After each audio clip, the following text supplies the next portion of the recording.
Hello guys, हाजिर हो reborn with supreme डांटियान का एक और नया एपिसोड लेकर। वीडियो पसंद आए तो वीडियो को लाइक और चैनल को सब्सक्राइब करना ना भूलिएगा। चलिए वीडियो शुरू करते हैं। जैसा कि पिछले एपिसोड में हमने देखा था, क्वीन शू ड्यूल जीतने के बाद उसे कोरिया के अंदर लेके जाया जाता है।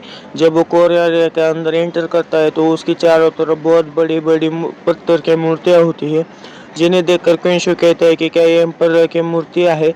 और वो एम्परर की मूर्तियाँ हिलने लगती है और क्वीन शू से कहते हैं कि हम सारे सक्सेसिव एम्परर है, इसलिए तुम हमारे सामने घुटने टेको।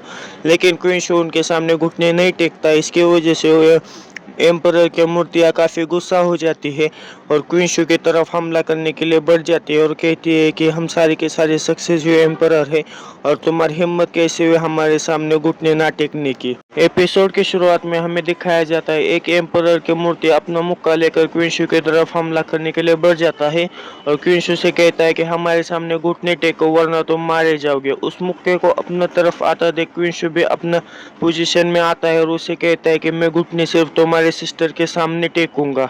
फिर हमें दिखाया जाता है कि वो एम्परर की मूर्ति एक तरफ से क्वीन शू की तरफ मुक्का मारने के लिए आती है और क्वीन शू दूसरी तरफ से उसके तरफ मुक्का मारने के लिए चला जाता है। लेकिन दोनों का मुक्का जैसे ही टकराने वाला होता है वो एम्परर की मूर्ति वहीं पर रुक जाती है। ये देखकर क्वीन शू भी काफी हैरान हो जाता है और कहता है कि आखिर एक ऐसी सिचुएशन है। फिर हमें अगले सीन में दिखाया जाता है कि वो पत्थर की मूर्ति क्वीन शू के सामने बैठी हुई होती है। तभी उस कोरिया के अंदर किसी की एंट्री होती है। उसके आने के बाद वो जो पत्थर की मूर्तियाँ होती है वो अपने अपनी जगह पर जाकर खड़ी हो जाती है। फिर वो आदमी क्वीन शू को पीछे से कहता है कि एटीन सन ऑफ गॉड, आप तो काफी घमंडी है। जब क्वीन शू पीछे मुड़कर देखता है तो वहाँ पर यहोवा सेठ का गेट कीपर होता है और वो क्वीन शू से कहता है कि आपने जो फाइटिंग पवेलियन का टेस्ट है उसे पास कर लिया है।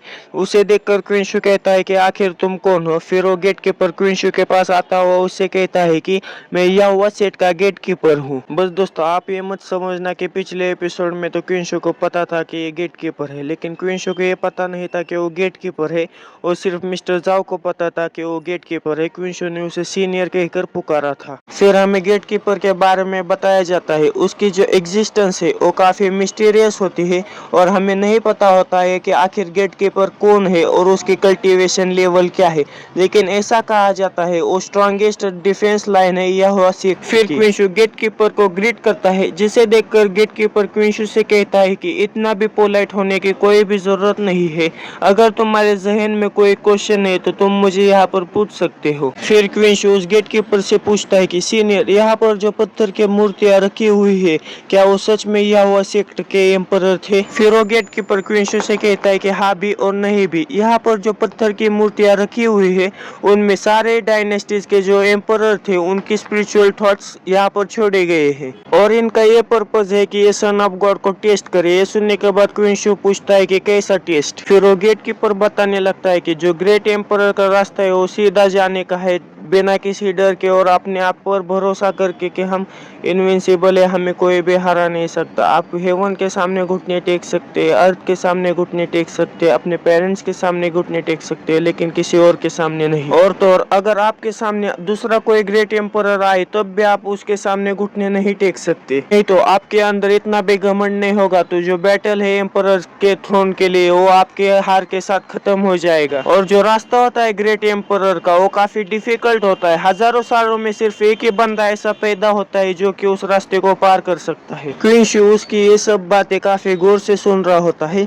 फिर क्वीन शू उससे पूछता है कि मैं समझ गया, लेकिन सीनियर क्या मैं इस टेस्ट को पास कर गया। फिर वो गेट कीपर क्वीन शू से कहते हैं कि हाँ तुम पास कर चुके हो, तुम्हारी जो परफॉर्मेंस थी वो काफी अच्छी थी, तुम्हारे सामने लाइफ और डेथ का समय भी आया था लेकिन तुम उनके सामने डट कर खड़े रहे। फिर गेट कीपर आगे बताने लगता है कि मैंने बहुत सारे सन ऑफ गॉड्स को देखा है जो कि उनके सामने आती है और अपने घुटनों पर बैठ जाते हैं और उनका जो प्रेशर है उससे बचने की कोशिश करते हैं। हालांकि जो सन ऑफ गॉड उनके सामने घुटने पर आते हैं उन्हें कोई भी पनिशमेंट नहीं दी जाती, लेकिन उनकी जो इनविंसिबल विल होती है उसे वो खो देते हैं और ग्रेट एम्परर के रास्ते पर कॉम्पीट करने की भी अपॉर्चुनिटी वो खो देते हैं। फिर क्वीन शू एक अजीब सा चेहरा बनाते हुए गेट कीपर से कहता है, सीनियर अगर ये टेस्ट था और मैं इसे पास भी कर चुका हूँ तो यहाँ पर कोई रिवॉर्ड तो होना ही चाहिए। फिर वो गेट कीपर क्वीन शू उसे कहता है कि इस टेस्ट का एक जनरल रूल है, यहाँ पर किसी को भी कोई पेनल्टीज नहीं दी जाती और यहाँ पर किसी को भी कोई स्पेशल रिवॉर्ड भी नहीं दिया जाता। फिर क्विंशु उसके कंधे दबाते उसको मस्का लगाने लगता है और कहता है कि जनरल, यहाँ पर कोई जनरल रूल है तो यहाँ पर अनयूजुअल रूल्स तो होंगे सीनियर, यहाँ पर कोई ना कोई रिवॉर्ड तो होगा ही।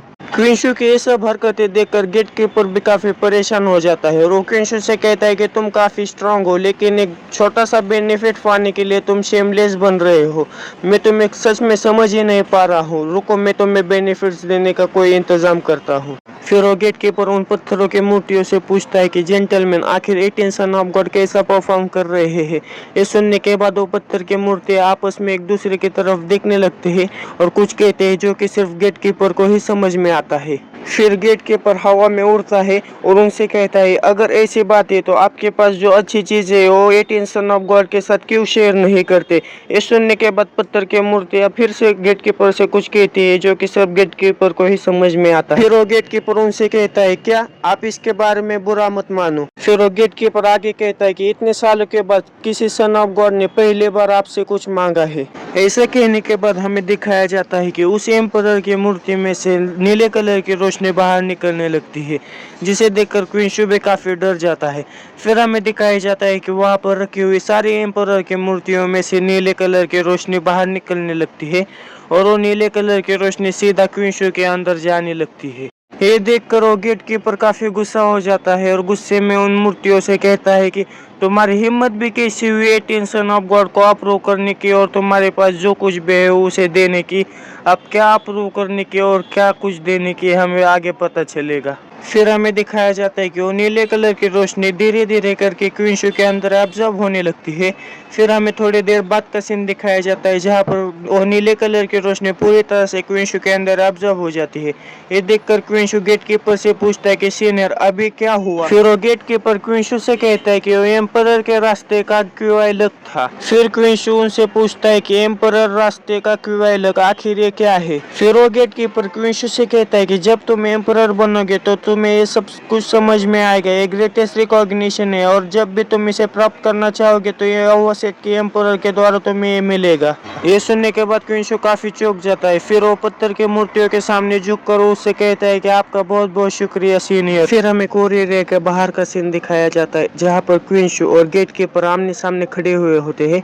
फिर गेटकीपर क्विंशु से कहता है कि ग्रेट एम्परर बनना काफी डिफिकल्ट होता है, यह ओवरसेट के जो जनरेशन के डिसिपल है काफी टैलेंटेड है, लेकिन उनमें से कोई भी ग्रेट एम्परर नहीं बन सकता और तुमने आज यहाँ पर बहुत कुछ पाया है, तुम एक दिन जरूर ही एम्परर बनोगे। ऐसा कहकर गेटकीपर उसे वहां से जाने के लिए कह देता है। फिर क्विंशु गेटकीपर को ग्रीट करता है और वहां से चला जाता है। फिर वो गेटकीपर उन पत्थरों के मूर्तियों के पास वापस आता है और उनसे कहता है कि इतने सालों के बाद भी तुम्हारे पास एम्परर क्यूआईलक थी, ये सब पछतावा है पर मैं जाने नहीं दूंगा।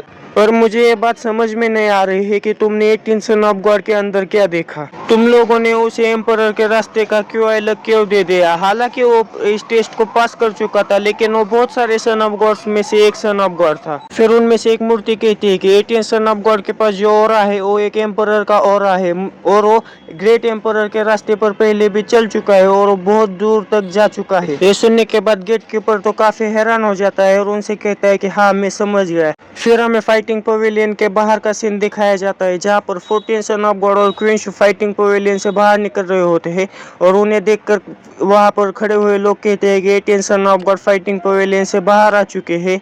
वहाँ खड़ा हुआ एक आदमी रोते हुए उन लोगों से कहता है कि 18 सन ऑफ गॉड ने मुझे बहुत ही बुरी तरह से हरा दिया। फिर दूसरा आदमी कहता है कि लेकिन हमने आज 18 सन ऑफ गॉड को राइज करते हुए देखा है और आज के दिन के लिए काफी है। फिर हमें दिखाया जाता है कि 14 सन ऑफ गॉड वहाँ से मुंह लटकाते हुए जा रहे होते हैं, तभी पीछे से उसे कोई आवाज लेकर देता है वाइबा और कोई नहीं मिस्टर जा होते हैं जो कि काफी गुस्से में होते हैं। उन्हें देखकर 14 सन ऑफ गॉड काफी घबरा जाता है और कहता है कि पिताजी मैं 14 सन ऑफ गॉड उसके आगे कुछ कह पाता, तभी मिस्टर जो उसे खींचकर तमाचा मारते हैं। ये देखकर वहां पर खड़े हुए लोग भी काफी चौंक जाते हैं। फिर मिस्टर जो चिल्लाते हुए उससे कहते हैं कि तुम एक गधे हो, तुम अपने सैनजियान के साथ अपना कनेक्शन कैसे कट कर सकते हो। फिर 14 सन ऑफ गॉड थोड़ा डरते हुए उनसे कहता है कि पिताजी मैं 18 सन ऑफ गॉड का अपोनेंट नहीं हूँ। फिर मिस्टर जा उससे कहते हैं कि हालांकि तुम मारे भी जाते तब भी तुम अपने सैनजियान और अपने सन ऑफ गॉड की आइडेंटिटी ऐसे ही नहीं छोड़ सकते। तुमने जू फैमिली का सुप्रीम रास्ते को कट कर दिया है। तुम जू फैमिली की कल्टीवेशन करने के लायक भी हो। हमें 14 सन ऑफ गॉड को दिखाया जाता है जो कि काफी डर रहा होता है और डरते डरते मिस्टर जाओ से कहता है कि फादर मैं गलत था। फिर मिस्टर जाओ उसे गाली देते हुए वहां से चलने के लिए कहते हैं। और इसी के साथ ये वीडियो यहीं पर खत्म होता है। वीडियो कैसे लगा ये कमेंट करके मुझे जरूर बताइएगा। मिलते हैं अगले किसी वीडियो में। Okay bye.